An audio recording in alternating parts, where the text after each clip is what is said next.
صلاح الدين شاب في كلية التجارة، راكب عربية، ابوه جايب له عربية، ابوه عبد العزيز مخيون جايب لابنه عربية. الولد ماشي على الطريق بالعربية، ابتدى ان هو يتصادف بالثلاث شباب، شالهم بكبوت العربية.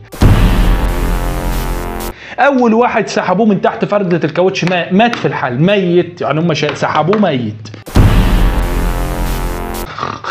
راح شخط والحكم صفر، خلص اول واحد.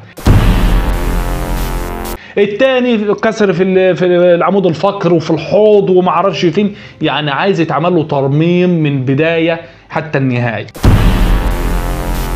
مش شيء طبيعي ان انا اكون على طريق زراعي امشي 140 كيلو في الساعه. مش شيء طبيعي ان انا اكون ماشي على طريق زراعي وما راعيش المخاليج والناس اللي ماشي على رجليه.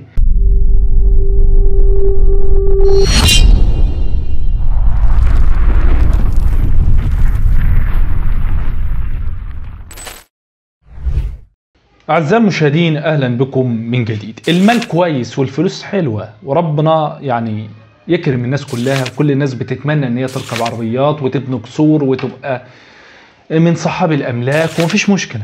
والمال لا إما بيبقى نعمة لا إما بيبقى نقمة. اللي ربنا اداله قرشين أو فلوس دايما عايز يركب ولاده عربيات، عايز عياله يعيشوا على احلى عيشه، عايز عياله يلبسوا احسن لبس، ياكلوا احسن اكل، يشربوا احسن شرب، شيء طبيعي. واولاد الفنانين بقى، والفنانين بالذات بالاخص، بيبقى الموضوع ده معاهم سهل جدا. ليه؟ فلوس كتيره، وبالتالي بيبداوا ان هم يعلموا اولادهم في احسن كليات وفي احسن لبس ويركبوهم عربيات. كلام جميل، مفيش مشكله في الكلام ده كله. ولكن انا لما اجيب لابني عربيه واقول له يا ابني خد العربيه اهي اركب، لازم افهمه ان في ناس ماشيه على رجليها، ان في ناس راكبه عجل، ان في ناس راكبه مكن. ما ينفعش ان انا اركب ابن عربيه اقول له طيح يا ابني اللي تلاقيه قدامك لوشه وانا ادفع الديه. تعالوا نشوف بدون الغاز القضيه ديت، ونشوف ابن الفنان المحترم عبد العزيز مخيون، النجم الجميل اللي احنا بنعشقه وبنحبه، ازاي ارتكب الجريمه وفي نفس الوقت ابوه طالع بيدافع. يقول لك ايه يعني؟ ده الكلام ده بيحصل كل يوم وابني ما غلطش. الكلام ده يعني بيحصل وانتم مكبرين المساله ليه؟ تعالوا نشوف التفاصيل ونشوف القضيه بتقول ايه. ولكن قبل ما اعرض لحضراتكم تفاصيل القضيه، في البدايه بدعوكم الى الاشتراك في القناه وتفعيل زر الجرس ليصلكم من اشعار وقت اذاعه الحلقه. عبد العزيز مخيون ده نجم كبير جدا ومعروف، وليه اسمه وليه تاريخه الفني والكلام ده، مفيش مشكله. ربنا ينعم عليه بشاب اسمه صلاح الدين، عنده 23 سنة، محافظة البحيرة، بالتحديد مدينة دمنهور. صلاح الدين شاب في كلية التجارة، راكب عربية، ابوه جايب له عربية، ابوه عبد العزيز مخيون جايب لابنه عربية. راكب الولد العربية ورايح الجامعة او الكلية. كلام جميل، كلام جميل. في 3 شباب ماشيين على الطريق. احنا بنتكلم على طريق دمنهور البحيرة، ده طريق زراعي، والناس اللي من هناك فاهمه انا بقول كويس. يعني ايه؟ يعني الطريق الزراعي المتعارف عليه في اي مكان، وجه يجيب لي وجه بحري، بين كل 400 متر تلاقي مطب، تلاقي نجره، تلاقي الطريق شيء طبيعي، مش صحراوي يعني افتح السرعه واجري عليه، لا، طريق زراعي عادي. الولد ماشي على الطريق بالعربيه، ابتدى ان هو يتصادف بالثلاث شباب، شالهم بكبوت العربيه.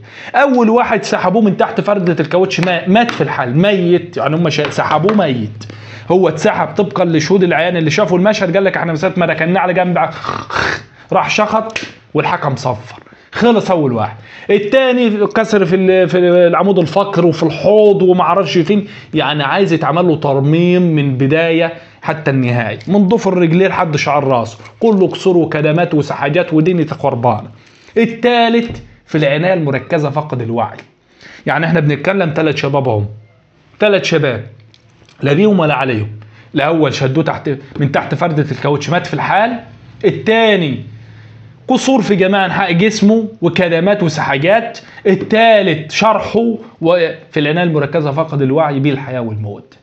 يعني انا بقول كده، حتى الاثنين التانيين لو ربنا كتب لهم عمر وعاشوا، عايشين ميتين خلاص. اللي زي دول لا يعرفوا يشتغلوا ولا يعرفوا يتعلموا ولا يعرفوا يعيشوا، هيعيشوا وايد، عايزين حد يوكلهم ويشخخهم ويلبسهم انتوا واحد خلاص لا حول لهم ولا قوه. طبعا الناس اللي شاهدت المشهد ده مسكوا طبعا الشاب، تم التواصل مع الشرطه، جت الشرطه بالفعل، الشرطه اتخذت اجراءاتها القانونيه.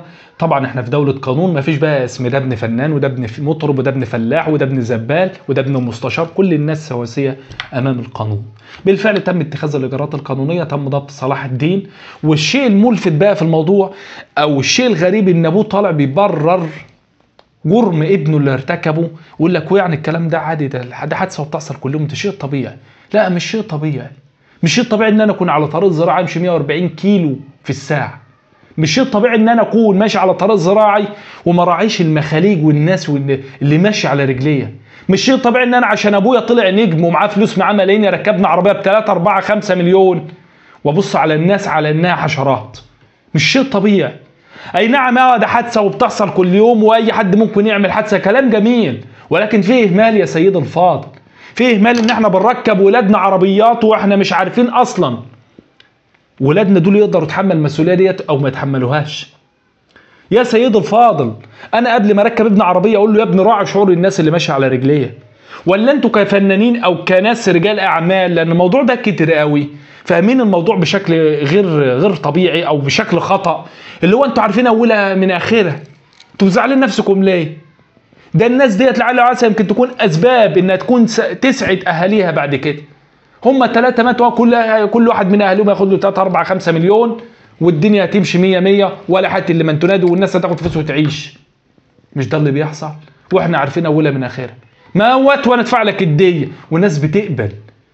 الناس بتقبل، يقول لك طب ما اللي مات هنعمل بيه ايه؟ هيصحى؟